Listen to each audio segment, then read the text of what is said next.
Imagine a single, deeply unsettling photograph. This image was taken in the year 1871 within the massive, intimidating stone walls of the Danvers State Hospital in Massachusetts.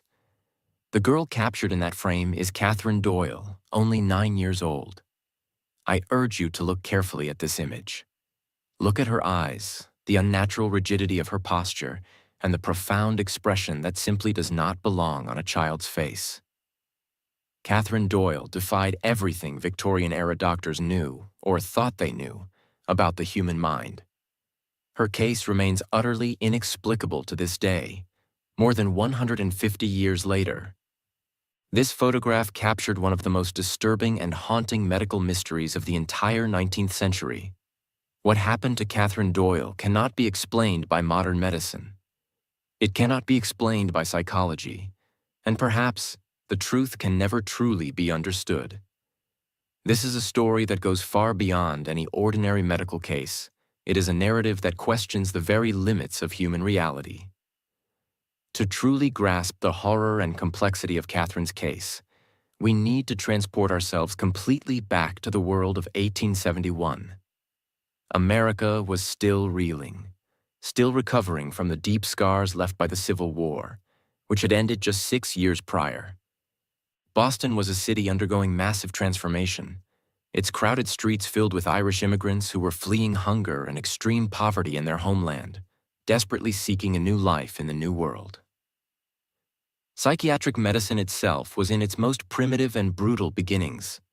Asylums were nothing more than dark, isolated places where people considered mentally disturbed were literally hidden from society, locked away from public view. There was no real clinical understanding of mental illness, psychological disorders, or the complexities of child development. Anything that didn't fit into the narrow boundaries of social norms was simply locked away and forgotten. The Danvers State Hospital, where Catherine would spend her final brief years, was one of these deeply sinister institutions. Built on land that previously housed Salem farms, it carried not only the stigmas of primitive, unscientific medicine, but also the dark, haunting echoes of American history itself.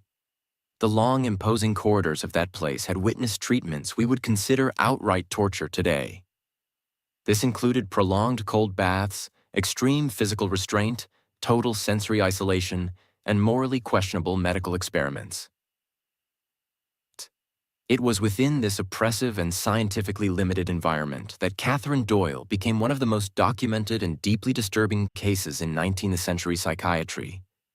It is crucial to remember that the doctors of the time, however well-intentioned they may have been, simply did not possess the conceptual or technological tools to begin to comprehend what they were observing in this child.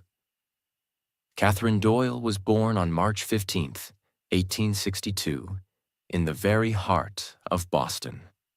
She was the daughter of Patrick and Mary Doyle, two devoted Irish immigrants who had come to America with the simple hope of finding a better life. Patrick worked a grueling job as a longshoreman at Boston's busy port, loading and unloading the massive ships that brought goods from around the world. Mary worked as a domestic in some of Beacon Hill's most elegant homes, cleaning and cooking for Boston's elite families. The Doyle family lived modestly in a small 2-room apartment in the North End, a neighborhood that was predominantly Irish. Living conditions were precarious and difficult, but the community was strongly united by their Catholic faith and the shared, difficult experience of immigration. Catherine grew up surrounded by the beautiful, comforting sound of Irish spoken by her older neighbors, the warm smell of homemade bread from local bakeries, and the rich folk stories her maternal grandmother told her about old Ireland. By all available accounts preserved in family archives and parish records, Catherine was an absolutely normal child during her first 7 years of life. She was playful, curious, and intelligent for her age, but entirely within the expected parameters for a girl of her social origin and era. She played happily with rag dolls made by her mother, helped with simple household chores, and attended Sunday Mass at St. Leonard's Church, where she learned basic prayers in Latin. The parochial school teachers described Catherine as a dedicated student, though not exceptionally brilliant or unusual. She learned to read and write at a normal pace, showed interest in biblical stories, and related well with other children. There was absolutely nothing in her behavior, development, or personality that suggested the earth-shattering events that were about to come. Mary Doyle, in later painful interviews with the doctors, always emphasized that Catherine was simply her sweet girl, a loving child who enjoyed helping her mother in the kitchen and worried sincerely when her father came home late from work. Patrick described his daughter as the light of our house, a child who brought simple joy and normalcy to a life that was otherwise marked by the harshness of urban poverty and hard labor. Then, in September 1869, all this changed, so dramatically and suddenly that even to this day, doctors and researchers fiercely debate what truly happened to Catherine Doyle in that fateful month.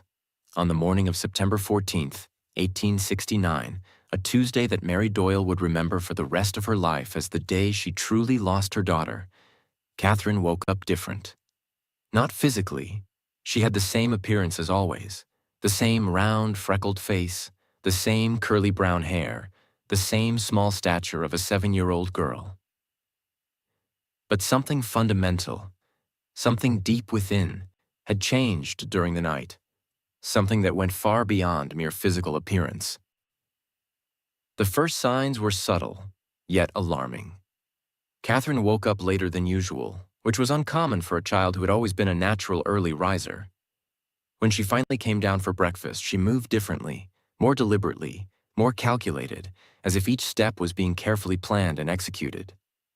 More disturbing still, she didn't greet her parents with the usual warm, "Good morning, Mommy," and "Good morning, Daddy."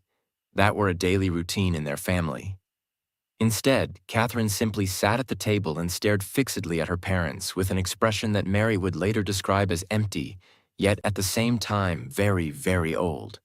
When Mary, trying to hide her fear, asked if she was feeling well, Catherine answered, but her voice had changed. Not dramatically, but enough to be deeply noticeable. It had a rougher, more mature quality, as if it came from someone much older than her 7 years.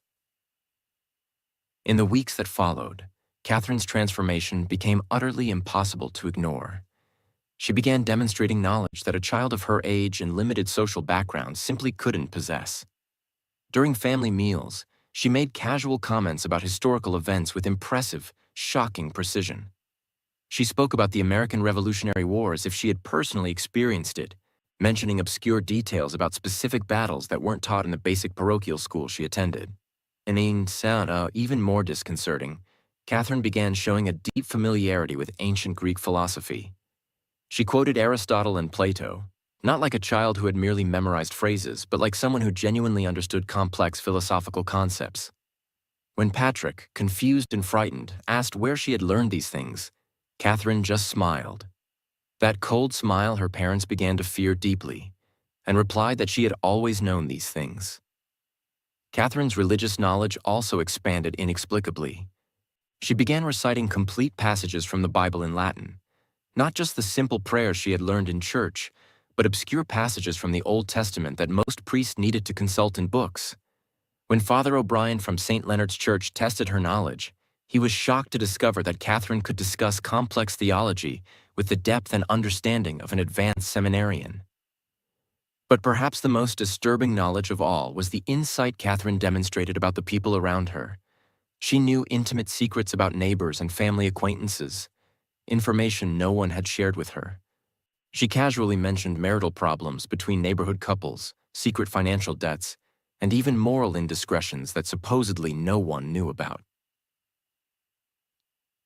While Catherine's impossible knowledge was disturbing enough, it soon became clear that her transformation had much darker, more sinister aspects. She began demonstrating a morbid interest in death and suffering that was completely alien to the sweet personality she had shown during her first 7 years of life. Catherine began asking detailed, specific questions about how people died. Not the simple, natural curiosity of a child about mortality, but specific technical questions about execution methods, medieval torture, and fatal diseases. She described with frightening accuracy the torture practices of the Spanish Inquisition, assassination methods from ancient cultures, and even detailed Egyptian mummification techniques. Most alarming was that Catherine seemed to take pleasure in these dark descriptions. Her eyes would shine when she spoke about suffering, and she would smile in a way that made the adults around her feel a deep chill down their spine. It wasn't the innocent smile of a child, but something calculated, almost sadistic. Besides, Catherine also developed a deeply disturbing relationship with physical pain. She began deliberately hurting herself, scratching herself with her own nails until she bled, biting her lips until they were raw, hitting her head against walls hard enough to leave visible marks. But most frightening was that she showed absolutely no distress during these episodes of self-mutilation. On the contrary, she seemed to be in a state of ecstasy, as if physical pain brought her some kind of incomprehensible pleasure. Mary Doyle tried several times to prevent these behaviors, but Catherine always found ways to continue hurting herself, using loose nails in the walls, pieces of broken glass, and even kitchen utensils. And when questioned about why she did this, she simply replied that she felt like it or that something asked her to do it. Catherine's behavior toward animals also changed drastically. Before, she had been gentle. After the transformation, animals began actively avoiding her. Dogs would bark when she approached, cats would flee, and even birds seemed to avoid flying near her. When Mary, heartbroken, asked why the animals acted so strangely, Catherine replied with that cold smile she had developed. "They know what I am now, Mommy. They're smarter than you." As the months passed, Catherine's case evolved beyond simple behavioral and intellectual changes. She began demonstrating physical capabilities that simply shouldn't have been possible for a child of her age and physical constitution. The first notable manifestation was her disproportionate strength. Catherine, who had always been a small, physically normal girl, suddenly could break objects with surprising ease. During a fit of rage in December 1869, she snapped a solid oak chair in half using only her hands. Patrick, who worked with heavy wood daily, examined the broken chair and was utterly perplexed. The wood had been broken in a way that would require considerable force, far beyond what any child could generate. On another occasion, Catherine left impressions of her fingers permanently engraved in the family's wooden kitchen table. These were not superficial scratches, but deep marks, as if her small fingers had the hardness and pressure of metal tools. Mary tried to sand the marks away, but they were too deep, remaining as a disturbing reminder of her daughter's inexplicable strength. Catherine also began demonstrating abnormal physical resistance. She could stay for hours in uncomfortable positions without showing fatigue or discomfort. Once, Mary found her standing in the center of the living room at 2 o'clock in the morning, completely motionless, staring fixedly at the wall. When questioned, Catherine said she had been in that exact position since dinner, more than 6 hours, without moving once. Then, Catherine's resistance to cold was particularly impressive. During Boston's harsh winter of 1869-1870, she frequently went outside wearing much less clothing than the weather required, apparently impervious to temperatures that made other neighborhood residents shiver. On one memorable occasion, Patrick found her sleeping in the snow-covered backyard, wearing only her nightgown, showing no signs of hypothermia or discomfort. But perhaps the most disturbing physical manifestation was the change in Catherine's eyes. Several neighbors and family acquaintances began commenting that there was something wrong with her gaze. They described her eyes as having a hypnotic, almost predatory quality. People who looked directly at Catherine for prolonged periods reported feeling dizzy, headaches, and an inexplicable sensation of fear. Mary noticed that Catherine's eyes sometimes seemed to change color depending on light or her mood. Normally brown, they sometimes appeared almost black, particularly during her most disturbing episodes. On some occasions, Mary swore she could see other shapes moving in the depths of Catherine's pupils, as if something else was looking through her daughter's eyes. As Catherine's behavior became increasingly disturbing and inexplicable, Patrick and Mary Doyle did what any desperate parent would do. They sought help everywhere possible. As devout Catholics, their first recourse was the church. Father Timothy O'Brien of St. Leonard's Church had known Catherine since her birth. He had baptized her, supervised her first communion, and had always considered her one of the sweetest children in his parish. When the Doyles sought his help, he initially hesitated to believe the terrible stories they told. Surely, he thought, it was just a difficult phase exacerbated by the worried imagination of loving parents. This perspective changed quickly when Father O'Brien met with Catherine personally. During a pastoral visit in January 1870, he tried to talk with the girl about simple religious matters. To his profound shock, Catherine not only demonstrated extraordinary theological knowledge, but also began questioning fundamental aspects of Catholic doctrine with sophisticated arguments he rarely heard even from advanced seminarians.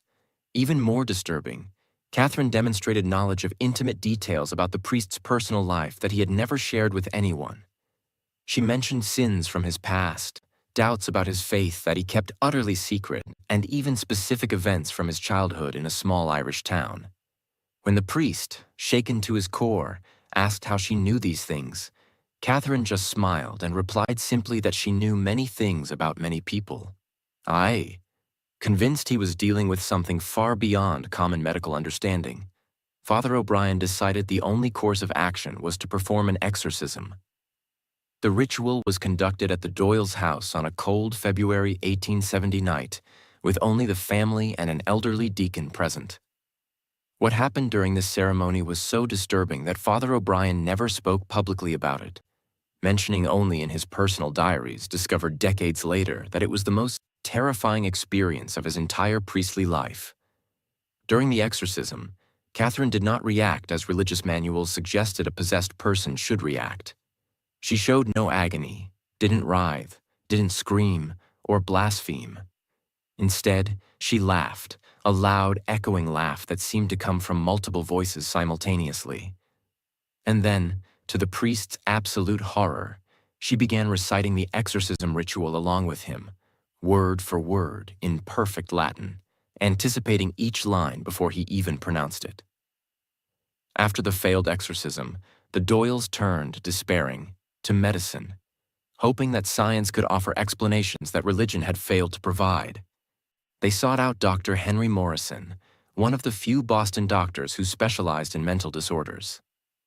Dr. Morrison was a meticulous man, known for his rigorous scientific approach and detailed documentation of clinical cases. When the Doyles sought his help, he initially approached Catherine's case with a healthy professional skepticism, assuming he was dealing with an exceptionally intelligent child suffering from psychological trauma. This perspective changed drastically during his first sessions with Catherine. The doctor conducted examinations over 2 intensive weeks in February and March 1870, meticulously documenting every aspect of the girl's behavior and capabilities. His reports, which survive to this day in Boston's historical medical archives, make truly disturbing reading. Morrison immediately noted that Catherine demonstrated intelligence far superior to average, but directed almost exclusively toward morbid and disturbing subjects. She could discuss human anatomy with precision rivaling medical students, describe rare diseases with exact symptomatology, and even suggest medical treatments that were at the forefront of medicine at the time. During sessions, Catherine constantly drew and wrote, but her artistic creations weren't the flowers, houses, or animals typical of children her age. Instead, she produced detailed images of anatomically correct human skeletons, scenes of death and decomposition, and human figures in positions of extreme agony. Her drawings were technically proficient in a way that shouldn't have been possible for a child without formal artistic training. Second, Dr. Morrison was particularly intrigued by Catherine's writings. She wrote fluently in several languages she had never studied, including Latin, ancient Greek, and even rudimentary Egyptian hieroglyphs. When asked where she had learned these languages, she simply replied that the words came to her when she needed to use them. But what most disturbed Dr. Morrison were Catherine's eyes. In his reports, he wrote extensively about the inexplicable sensation he had when looking directly at her. He described the experience as deeply uncomfortable, comparing it to the feeling of being analyzed by an intelligence much older and more experienced than should exist in such a young mind. The doctor also documented several physical anomalies during his examinations. Catherine's body temperature was consistently lower than normal, but she showed no signs of hypothermia. Her pulse was abnormally slow but regular. More strangely, plants in his office began to wither and die when Catherine was present for prolonged periods.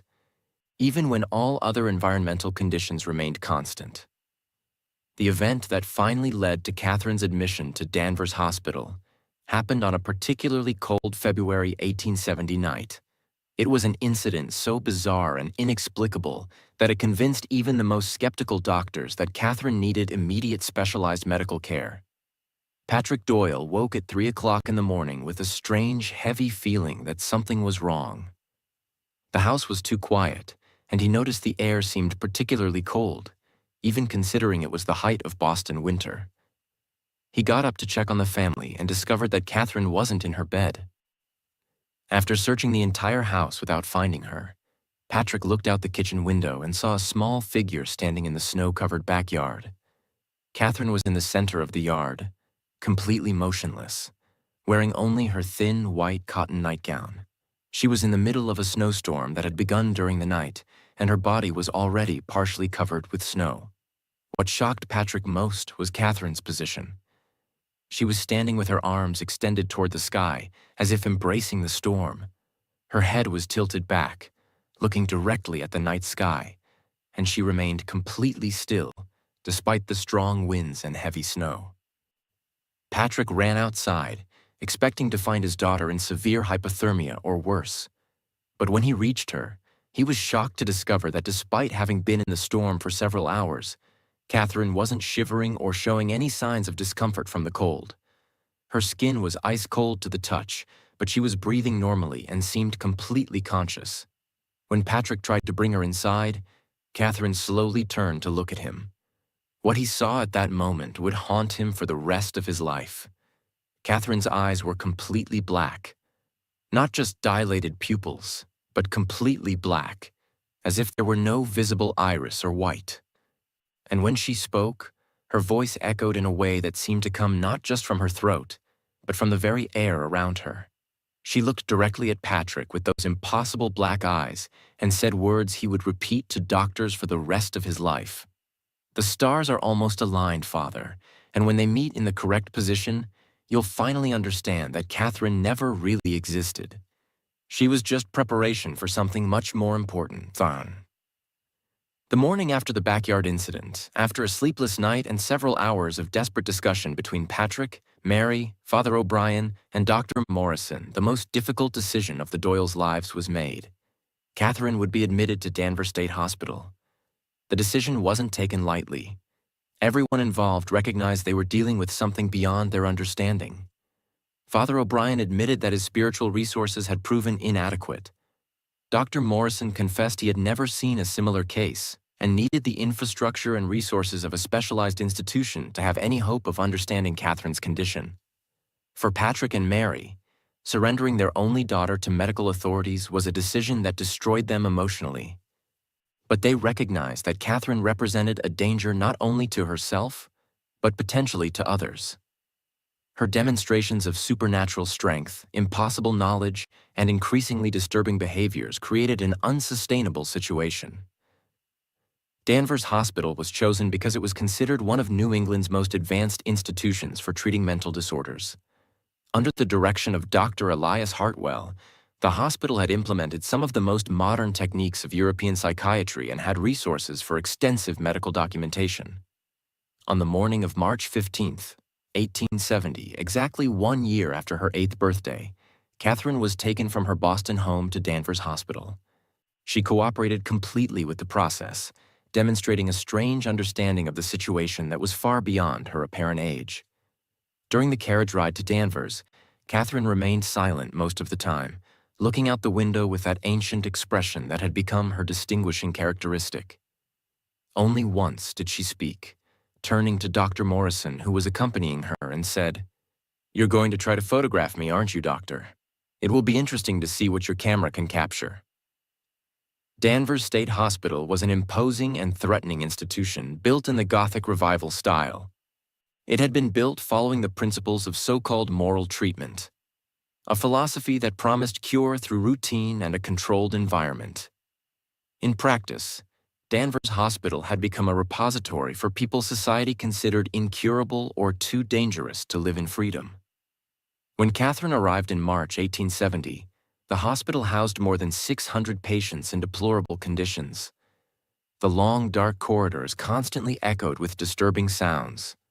Screams, the metallic noise of keys and chains, and the constant murmur of incoherent conversations. The institution's chief physician, Dr. Elias Hartwell, was a 52-year-old man dedicated to studying mental disorders. When Catherine was brought to his office for the mandatory initial examination, Hartwell expected to find another common case. He had read Morrison's reports but maintained skepticism about the more extraordinary claims. This perspective changed drastically in the first minutes of his interaction with Catherine. She didn't demonstrate the anxiety typical of new patients. Instead, she examined the office with calculating eyes, as if evaluating Dr. Hartwell himself. Before Hartwell could even begin his routine examination, Catherine surprised him by mentioning specific details about 3 patients who had died recently at the hospital. She knew their full names, dates of death, and intimate details about the circumstances that had led to their deaths. Information contained only in confidential medical files. Even more shockingly, Catherine demonstrated knowledge of personal secrets about Dr. Hartwell himself. She mentioned specific events from his childhood, controversial professional decisions, and even aspects of his marriage. When Hartwell, visibly shaken, asked how she could know these things, Catherine simply smiled with that cold smile and replied that she had ways of knowing things about interesting people. Initially, Catherine was placed in the hospital's pediatric ward. Catherine's presence in the pediatric ward quickly became problematic, not for the reasons the medical staff anticipated. Catherine wasn't violent, but she exerted a strange and inexplicable influence over the other children. Within a week of her arrival, 3 children who had been stable began demonstrating completely new and disturbing behaviors. They stopped participating in activities and spent hours sitting silently, staring fixedly at the walls as if seeing something adults couldn't perceive. A 6-year-old girl began talking obsessively about a shadowy figure. A very tall woman dressed completely in black, with long dark hair, and eyes she described as dark holes. Most disturbing was that all the children who began demonstrating these strange behaviors described exactly the same figure. Sister Margaret, the nun supervising the ward, realized these children also began demonstrating Catherine's knowledge. They spoke about events from Catherine's life before her admission, and even described details about the Doyle family house in Boston, places none of them had ever visited. A boy who had been mute suddenly began speaking fluently about Catherine's childhood in Ireland. The children began acting in a coordinated manner as if following invisible instructions. They moved in specific formations, sat in geometric configurations, and sometimes spoke in unison, reciting words in languages none of them had studied. Dr. Hartwell, observing these developments, began to suspect that Catherine was somehow influencing the behavior of other children. After 6 weeks, he made the difficult decision to transfer Catherine to an individual room in the hospital's isolation section, not for violence, but due to the inexplicable influence she exerted. The isolation room was a Spartan cell. The transfer marked the beginning of a more intensive phase of observation. Daily therapy sessions quickly took on an unusual character. Instead of responding passively, Catherine frequently took control of conversations, directing them toward territories that made Hartwell deeply uncomfortable. She asked penetrating questions about his private life and deepest insecurities. Catherine demonstrated a disturbing ability to identify people's psychological vulnerabilities and exploit them with surgical precision. During a particularly memorable session, she confronted Dr. Hartwell about a traumatic event from his childhood that he had never mentioned to anyone: the accidental drowning of a girl named Sarah Mitchell. Catherine described the incident with details that exactly matched Hartwell's memories, including the weather and his feelings of guilt. More disturbing than Catherine's impossible knowledge was the way she used this information. She employed it as precise psychological tools, manipulating the emotions of those around her. Dr. Hartwell began meticulously documenting other anomalous phenomena. The temperature of her room was consistently lower than the rest of the hospital, a difference of 4 to 6 degrees C. Plants placed near her window would wither and die within days. Medical staff reported severe headaches, nausea, and vivid nightmares only after working in her section. 2 guards requested transfers after reporting constant sensations of being watched. During the summer and fall of 1870, Dr. Hartwell implemented an experimental study program that went far beyond standard medical protocols. Catherine was subjected to evaluations normally applied only to highly educated adults, including complex logic tests and philosophical analysis.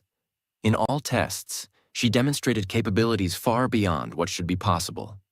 He presented her with photographs of people she could never have known and texts in dead languages. In each case, Catherine demonstrated surprising familiarity. Without any contextual information, she was able to provide the full name, family details, cause of death, and personal habits of an unknown man who had died 10 years earlier. Hartwell investigated and confirmed all the information was completely accurate. Catherine also began demonstrating what Hartwell described as premonitory capabilities. She made specific predictions about future events that invariably came true with disturbing accuracy. She predicted the death of 3 specific patients in the hospital, mentioning not only when but also the exact circumstances of their deaths. In all cases, her predictions proved completely accurate. Although Catherine's mental and supernatural capabilities seemed to be intensifying over time, her physical condition began deteriorating worryingly. She lost weight dramatically, appearing almost skeletal. Her skin became pale and translucent. Her hair began darkening and becoming thicker, assuming an almost abnormal quality that resembled animal fur. More disturbingly, Catherine began demonstrating periods of complete physical rigidity that lasted several hours. During these episodes, she remained completely motionless like a statue. Dr. Hartwell discovered that these periods of rigidity coincided with the most intense supernatural manifestations. The room temperature dropped drastically. Objects moved more frequently and intensely.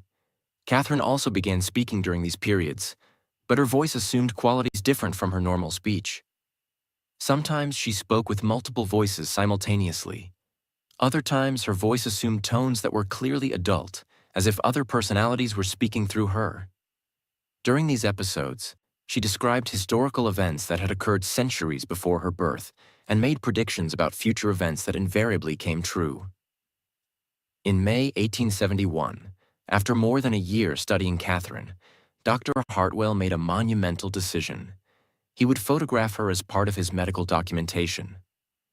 Hartwell had noticed that Catherine seemed literally different to different people. On some occasions, she seemed exactly what she was, a 9-year-old girl. On other occasions, especially during her periods of rigidity, he felt he was looking at something much older and more powerful than a human child. Hartwell hoped a photograph could objectively capture Catherine's real appearance. He hired photographer James Thornton. The photography session was scheduled for the morning of June 15, 1871. When Thornton was taken to Catherine's room, he immediately noticed something different. The quality of light seemed strange, as if natural light was being absorbed or distorted. Catherine watched Thornton set up his equipment with interest, but without the typical curiosity of a child. She remained completely motionless and silent, knowing exactly where to look before he gave instructions. When Thornton instructed her to look at the lens, he felt an intense physical sensation, as if something invisible had passed through him. The room temperature dropped drastically and instantly. He had the clear sensation that he wasn't just photographing Catherine, but something much larger and more complex working through her. During the 15-second exposure, he maintained eye contact and experienced the sensation of being photographed by her while simultaneously photographing her. When the photograph was finally developed, the image was simultaneously exactly what they expected and completely different from anything they could have anticipated. Catherine's eyes in the photograph seemed to be looking directly at whoever observed the image. More strangely, they seemed to have impossible depth, as if the photograph had captured infinite layers behind them. Observers reported the sensation that they could fall into those eyes if they looked too long. The photograph was as if the camera had captured an expression that was slightly out of phase with reality, revealing something that was present but normally invisible. Vague and indistinct shapes seemed to move at the photograph's edges, as if other presences had been captured in the image along with Catherine. The photograph became an object of intense fascination and debate. All consulted specialists agreed that the image showed anomalies they had never seen before. Theories ranged from technical defects, which were discarded, to neurological conditions affecting her physical interaction with the environment. Dr. Sinclair suggested she might be producing anomalous bioelectric fields. Another doctor suggested she might be suffering from an extreme form of multiple personality disorder where different personalities physically affected her appearance in ways the camera could detect. After the June 1871 photography session, Catherine's condition deteriorated rapidly. She began spending increasingly longer periods in states of catatonic rigidity, extending for entire days. During these prolonged catatonic states, the supernatural phenomena around Catherine intensified dramatically. Her room temperature frequently dropped to levels that formed ice on windows. Objects moved with greater frequency and violence. Medical staff members reported hearing voices whispering in unknown languages and seeing shadowy figures. Sister Margaret requested permanent transfer, writing, "Whatever is happening to her is spreading beyond her room, and I fear for all our safety." Catherine entered her final catatonic state in September 1871. She remained completely motionless for 6 consecutive weeks, not eating or drinking. Medically, she should have died of dehydration, but somehow continued living. She remained conscious and alert, her eyes following people around the room. Catherine Doyle died on the morning of November 2, 1871, at 9 years old. Dr. Hartwell reported that her death was strangely peaceful. At the exact moment of her death, the room temperature rose abruptly to normal levels for the first time in months. Catherine's autopsy revealed physical anomalies. Her internal organs were in perfect condition, with no signs of disease. Her brain showed neural development patterns that were completely atypical. More strangely, Catherine's body didn't decompose in the expected manner after death. It remained in remarkable preservation for weeks. Even after she was buried, plants refused to grow in the earth directly over her tomb. Decades after Catherine's death, researchers continued studying her case. In 1923, the famous psychologist Carl Jung examined her photograph, suggesting Catherine might have been an extreme example of synchronicity, a focal point where normally separate psychic realities converged. Modern theories suggest extreme temporal lobe epilepsy or extreme savant syndrome. But even the most sophisticated theories struggle to completely explain the physical aspects of her case. When we look at Catherine's photograph today, we continue to see what the doctors of the time saw: an image that is simultaneously familiar and deeply disturbing. Her eyes seem to contain an intelligence and experience that transcend her apparent age, and her expression suggests knowledge that a 9-year-old child shouldn't possess. Her story reminds us that human experience can be much more complex and mysterious than our current scientific models can explain. It challenges our tendency to explain everything within familiar frameworks. Catherine Doyle lived only 9 years, but her legacy continues to challenge and inspire researchers more than a century after her death. Her story reminds us that the world still contains profound mysteries, and that some questions may be more important than their answers.